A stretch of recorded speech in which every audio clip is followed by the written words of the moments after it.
Hello guys, welcome to my YouTube channel Rohit education point. दोस्तों, इस video में हम बात करने वाले हैं पाचन तंत्र के बारे में। जी हाँ, इस वीडियो में हम बात करने वाले हैं पाचन तंत्र के बारे में, जिसको इंग्लिश में बोलते हैं डाइजेस्टिव सिस्टम, जिसको इंग्लिश में डाइजेस्टिव सिस्टम बोलते हैं। तो दोस्तों, चलते हैं वीडियो की तरफ। देखिए, इसमें क्या है, पाचन तंत्र के बारे में बात करने वाले हैं। पाचन तंत्र जो कि मनुष्य का एक मतलब भाग होता है, ठीक है।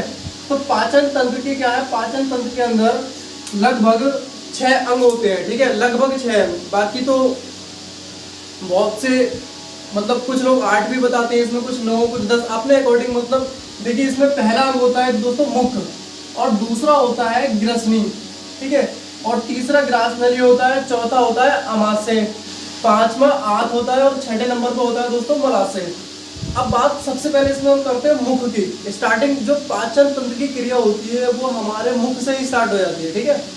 तो भैया, इसमें सबसे पहले बात करते हैं हम मुख की, ठीक है। तो मुख के अंदर 3 चीजें आती हैं आपकी। कितनी चीजें आती हैं? 3। नंबर ए दंत, और नंबर बी होता है जीवा, और नंबर सी होता है लार ग्रंथियां। अब दोस्तों देखिए, सबसे पहली बात तो ये है कि अगर आपका जैसे किसी भी एग्जाम में पूछ लिया जाता है कि भाई साहब पाचन तंत्र की टोटल लंबाई कितनी होती है, अगर वो लंबाई आपसे फिट में पूछे तो 30 से 32 फीट पाचन तंत्र की लंबाई होती है। उसमें आपको ऑप्शन दे रखे होंगे कि भाई 30 फीट है, 24 फीट है, या फिर 10 फीट है। तो आपको वहाँ टिक करना है 32 फीट। लेकिन अगर वो लंबाई पूछे मीटर में कि भाई साहब पाचन तंत्र की या फिर डाइजेस्टिव सिस्टम की कितनी मीटर लंबाई होती है, अगर वो मीटर में पूछ रहा है तो आपको याद रखना है कि दोस्तों पाचन तंत्र की लंबाई 10 मीटर होती है, 10 मीटर, ठीक है। तो ये बात आपको समझ में आ रही है। दूसरी चीज मुख। तो दोस्तों, भोजन का पाचन मुख से प्रारंभ होता है, ठीक है। दूसरी चीज, मुख के अंदर जो है आपकी 3 चीजें आती हैं। पहले नंबर पर होता है दोस्तों दंत, ठीक है। तो दोस्तों, दंत क्या होता है? देखिए, दंत का मतलब दांत जो होते हैं हमारे। तो इसमें बताया दांतों के अध्ययन को ऑडिंटोलॉजी कहा जाता है। क्या कहा जाता है? ऑडिंटोलॉजी। दांत ऑडिंटोब्लास्टो नामक कोशिका से बने होते हैं। हमारे जो दांत होते हैं वो कौन सी कोशिका से बने होते हैं? आपको क्वेश्चन में पूछेगा एग्जामिनर कि दांत किस प्रकार की कोशिका से बने होते हैं, तो आपको बता देना है कि उसमें ऑप्शन होंगे। तो आपको ध्यान रखना है कि हमारे जो दांत होते हैं वो ऑडिंटोब्लास्टो नामक कोशिका से बने होते हैं, ठीक है। उसके बाद दोस्तों, दांतों के अंदर क्या चीज पाई जाती है? तो आपको याद रखना है भैया कि दांतों के अंदर कैल्शियम व फास्फोरस नामक तत्व पाए जाते हैं, ठीक है। ये चीज आपको ध्यान रखनी है कि हमारे दांतों के अंदर कैल्शियम व फास्फोरस नामक तत्व पाए जाते हैं, ठीक है। उसके बाद दोस्तों, फास्फोरस को सदा जल में डुबाकर रखा जाता है। आपको ये बात तो हमेशा याद रखनी कि जो फास्फोरस होता है उसको दोस्तों जल में डुबाकर रखा जाता है, क्योंकि फास्फोरस जो है अगर हम बाहर किसी सतह पर रख दे तो उसके खराब होने के चांसेस रहते हैं, ठीक है। सामान्य मनुष्य की बात करें तो दोस्तों, सामान्य मनुष्य के अंदर दांतों की संख्या 32 होती है। मतलब मनुष्य के अंदर टोटल दांतों की संख्या जो होती है वो कितनी होती है? 32, ठीक है। अब बात करें बाल्यावस्था की। जो बच्चे होते हैं, यानी कि बाल्यावस्था में जो बच्चों के अंदर दांत होते हैं वो 28, तथा दूध पीने वाले बच्चे के अंदर कितने दांत होते हैं? 20।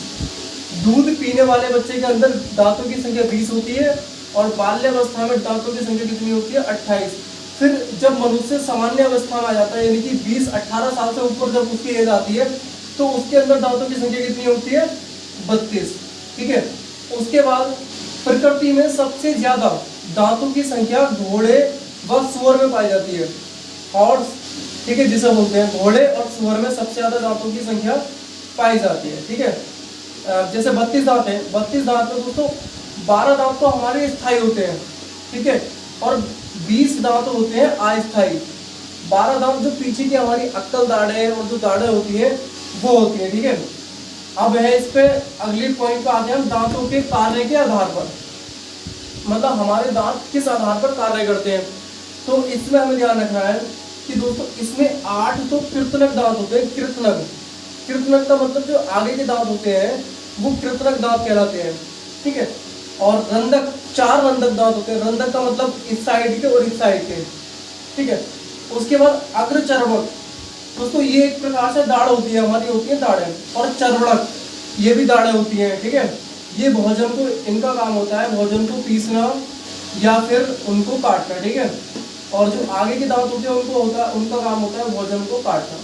तो इसमें अभी तो हमने केवल मुख के बारे में और केवल दांतों के बारे में बात करी है, इसमें अभी जीवा के बारे में हमें बात कर रही है, उसके बाद हमें लार ग्रंथियों के बारे में बात करनी है, ठीक है।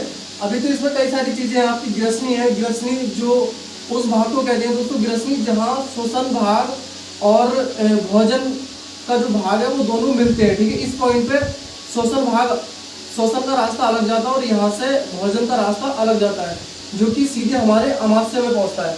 और जो यहाँ से लेके यहाँ तक अमाशय तक की जो लंबाई होती है, जो नली होती है, उसको बोलते हैं हम ग्रास नली, मतलब जिसमें हमारा भोजन होकर के अमाशय तक पहुँचता है। चौथे स्टेप में दोस्तों हमारा जो भोजन है, जो हम खाते हैं, वो पहुँचता है अमाशय में, ठीक है। अमाशय के बाद भोजन पहुँचता है दोस्तों छोटी आंत में। जो ये आपकी छोटी आंत है ना, ये जो ऐसे इस प्रकार से घूम के आ रही है, मतलब आप सपोज दैट मान लें कि ये हमारी एक छोटी आंत है, तो फिर आपका खाना पहुंचता है दोस्तों छोटी आंत में। छोटी आंत में खाना पहुंचने के बाद आपका खाना अगले स्टेप पे पहुंचता है दोस्तों बड़ी आंत में, जो कि और पास ये मतलब घूम के ये इस हिसाब से आ रही है, ठीक है। तो बड़ी आंत में खाना पहुंचने के बाद लास्ट में हमारा खाना पहुंचता है मलाशय। मलाशय में पहुंचने के बाद हमारा गुदा द्वारा के द्वारा मतलब खाना, इस हिसाब से हमारा ये पाचन तंत्र कहलाता है, ठीक है। तो अभी तो हमने इसमें केवल दांतों के बारे में बात करी है, अभी जीवा के बारे में और लार ग्रंथियों के बारे में बात कर रही है। आप इस चीज को नोट करें दोस्तों। अब हम बात करने वाले हैं जीवा के बारे में, ठीक है ना। अभी तक जो हमने पढ़ा है, इससे पीछे जो पढ़ा है दोस्तों, वो पढ़ा है हमने दंत के बारे में, दांतों के बारे में हमने अध्ययन किया, ठीक है। लेकिन अब इस समय हम बात करने वाले हैं जीवा के बारे में। तो देखिए दोस्तों, जीवा ऑप्शन बी, ठीक है।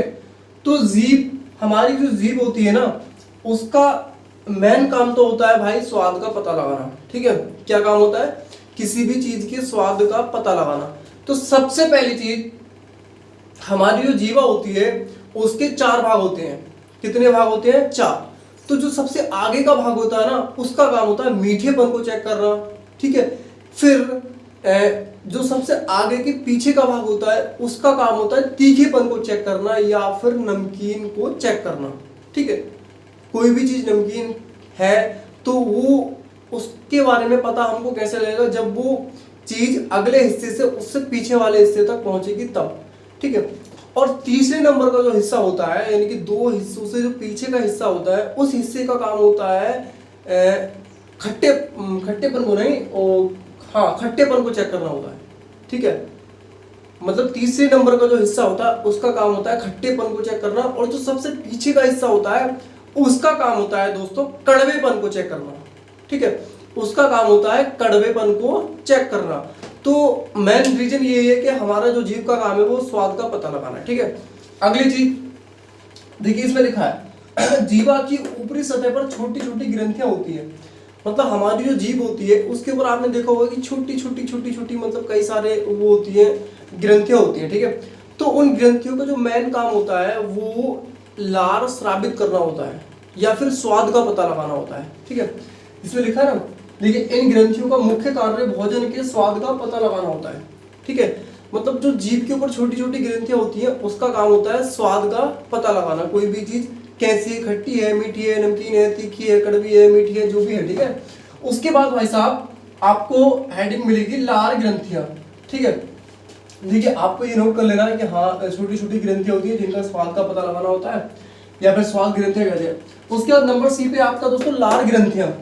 अब देखिए, लार ग्रंथियों की अगर बात करें तो इन ग्रंथियों का मुख्य कार्य लार स्रावित करना होता है। समझे आप बात को? जो जीभ के ऊपर ग्रंथियां होती है उनका काम स्वाद का पता लगाना भी होता है, और उनका काम लार को स्रावित करना भी होता है, या फिर लार को बनाना एक प्रकार से, ठीक है। उन ग्रंथियों का काम लार को बनाना होता है। अब देखिए, इसमें लिखा है कि हाँ, लार स्रावित करना होता है। सामान्य मनुष्य, जो सामान्य मनुष्य होता है भाई साहब, यानी कि नॉर्मल व्यक्ति, जिसको ना तो कोई बीमारी है ना डिप्रेशन में है, मतलब एक नॉर्मल व्यक्ति है, ठीक है। तो वो दिन भर में 1.5 से 2 लीटर तक लार बना सकता है या फिर बनाता है। ठीक है, ये लिखा है कि सामान्य मनुष्य 1.5 लीटर से 2 लीटर तक लार स्रावित करता है। ठीक है, उसके बाद भाई साहब लार के पीएच मान की बात करें, आपका एग्जाम में क्वेश्चन पूछ लिया जाएगा भाई लार का पीएच मान कितना होता है, तो आपको याद रखना है 6.8। कितना होता है? 6.8 लार का पीएच मान होता है ये। ठीक है, उसके बाद ऑप्शन ये भी आ सकता है कि भाई साहब सामान्य मनुष्य दिन भर में कितनी लार स्रावित, एक दिन में कितनी लार स्रावित कर सकता है। तो ऑप्शन में आपको दे रखे होंगे 5 litre, 1.5 litre, 2 litre, 4 litre.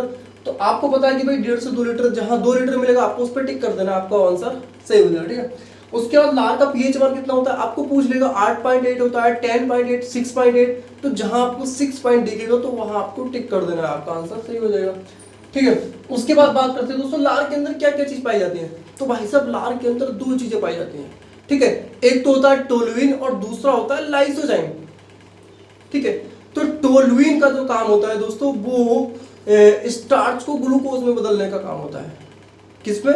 Starch को ग्लूकोज में। देखिए ध्यान दीजिए, इसमें लिखा है कि लार के अंदर टोल्यूइन तथा लाइसोजाइम नामक एंजाइम पाए जाते हैं। ठीक है, बोर्ड पे कुछ साफ नहीं दिख पा रहा होगा।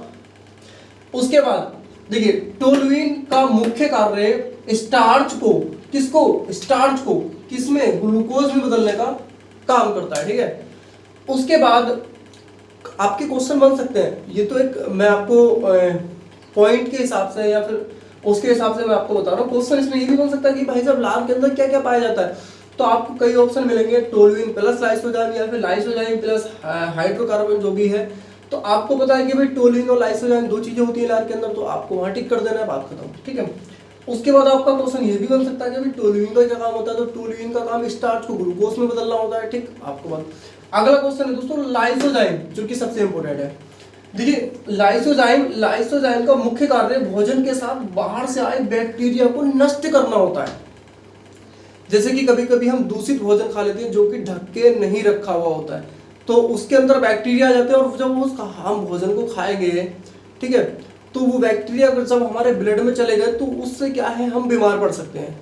लेकिन जो लार के अंदर लाइसोजाइम होता है दोस्तों, वो उन बैक्टीरिया को नष्ट कर देता है, जिससे कि हमारे भोजन में, हमारे शरीर में क्या है, शुद्ध भोजन पहुंचता है। और शुद्ध भोजन पहुंचने के बाद क्या है, बैक्टीरिया कोई भी हमारे ब्लड में नहीं जाता और हम स्वच्छ रहते हैं। ठीक है, तो लाइसोजाइम का मेन कार्य होता है दोस्तों बैक्टीरिया को नष्ट करना।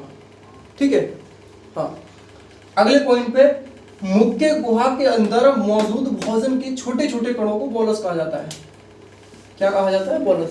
क्वेश्चन बन सकता है, क्वेश्चन इसमें भी बन सकता है कि भाई साहब लाइसोजाइम का मेन कार्य क्या होता है, बैक्टीरिया को नष्ट करना, या फिर और भी कई सारे ऑप्शन बन सकते हैं। आपको ध्यान रखना है कि हाँ भाई लाइसोजाइम का कार्य बैक्टीरिया को नष्ट करना होता है। और लाइसोजाइम किसके अंदर पाया जाता है? लार के अंदर।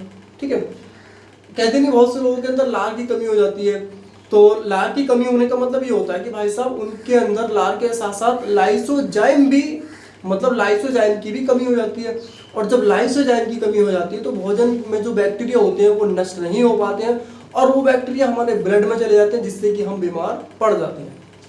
अगली चीज भैया देखिए, मुख्य गुहा के अंदर, ठीक है, मुख्य गुहा के अंदर भोजन के छोटे छोटे कणों को क्या कहा जाता है? बोलस कहा जाता है। बोलस कहा जाता है। क्वेश्चन बन सकता है कि भाई साहब जो मुख्य गुहा के अंदर भोजन के छोटे छोटे कण होते हैं उनको क्या कहा जा सकता है? ऑप्शन मिलेंगे 4, जिसमें एक ऑप्शन बोलस भी दे रखा होगा। आपको बोलस पे टिक करना है, आपका आंसर सही हो जाएगा। ठीक है, उसके बाद दोस्तों बात करते हैं ग्रसनी के बारे में।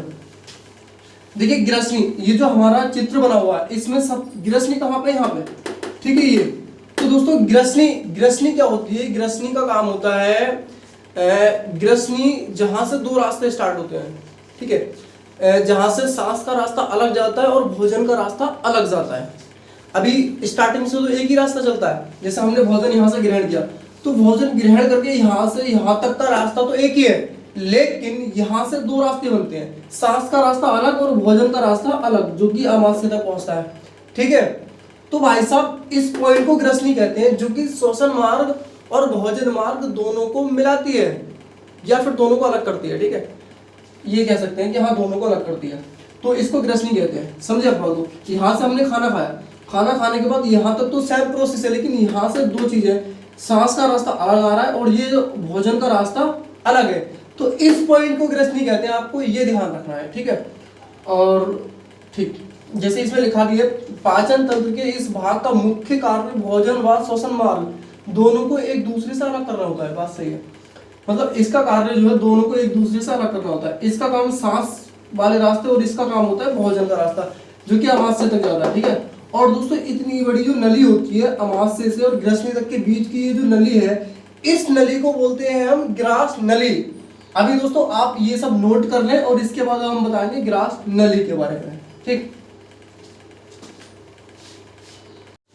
दोस्तों अब हम बात करने वाले हैं इस वीडियो में ग्रास नली के बारे में। जी हाँ, ग्रास नली जो अभी तक जो हमने पढ़ा है वो उससे पहले ग्रसनी तक हम पढ़ चुके हैं, ठीक है। लेकिन अब इसमें बात करने वाले हम ग्रास नली के बारे में। दोस्तों देखिए, ग्रास नली यानी कि इसका मुख्य कार्य भोजन को बारीकी से छानकर अमाशय तक पहुंचाना होता है, ठीक। मतलब आपने इस चित्र में देखा होगा, अब तो इस चित्र में दिखाई नहीं दे रहा है। हाँ, इसका काम ये होता है ना कि जब भोजन हम मुख में खाते हैं तो खाने के बाद जो ग्रसनी होती है, जहाँ पे श्वसन मार्ग और भोजन मार्ग का रास्ता अलग जाता है, तो वहां से लेके अमाशय तक की लंबाई जो कहलाती है वो मतलब ग्रास नली कहलाती है, ठीक है। और इसका काम भोजन को छानकर अमाशय तक पहुंचाना होता है, ठीक। और अगर बात करें ग्रास नली की लंबाई की, तो दोस्तों इसकी लंबाई 2.5 सेंटीमीटर होती है, ठीक है। उसके बाद इसमें देखिए अगले पॉइंट पे आता है आपको दोस्तों अमाशय। तो अमाशय में क्या है, इसमें लिखा है कि अमाशय के अंदर भोजन 4-5 घंटे तक रुकता है, लगभग 4-5 घंटे, ठीक है। उसके बाद देखिए अमाशय की दीवारों पर छोटी छोटी ग्रंथियां पाई जाती हैं। मतलब अमाशय की दीवारों पर क्या छोटी छोटी ग्रंथियां पाई जाती हैं, जिनको जठर रस या फिर अमाशय रस कहा जाता है। ये लिखा होगा ना, देखिए कहाँ लिखा है, जिन्हें जठर या ग्रंथियां नहीं, जिन्हें जठर ग्रंथियां कहा जाता है। ये ग्रंथियां अलग अलग हार्मोन्स स्रावित करती हैं, ठीक है। इन हार्मोन्स को जठर रस या फिर अमाशय रस कहते हैं। अच्छा, मतलब ये ग्रंथियां जो हार्मोन स्रावित करती हैं, जो हार्मोन्स बनाती हैं, इन हार्मोन्स को जठर रस या फिर अमाशय रस कहा जाता है, ठीक। अगली पॉइंट पे देखिए दोस्तों, जठर रस का पीएच मान, भाई हर चीज का पीएच मान अपना अलग होता है। जठर रस का पीएच मान 1.5 से 2.2 तक होता है, ठीक है। कंडीशन अप्लाई अलग अलग कंडीशन में, जैसे कि बहुत ज्यादा हैंडसम यानी कि बहुत तंदुरुस्त आदमी है तो उसके जठर रस का पीएच मान कुछ अलग आ सकता है। कोई दुबला पतला आदमी है तो उसके जठर रस का पीएच मान कुछ अलग आ सकता है, लेकिन 1.5 से कम नहीं आएगा, 2.2 से ज्यादा नहीं आएगा।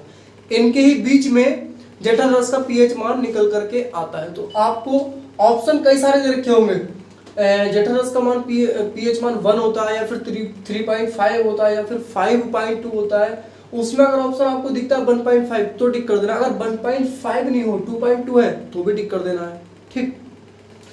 आगे देखिए, जठर ग्रंथियों द्वारा स्रावित हार्मोन्स, जो जठर ग्रंथियां जो हार्मोन्स स्रावित करती हैं वो हार्मोन्स कौन कौन से होते हैं।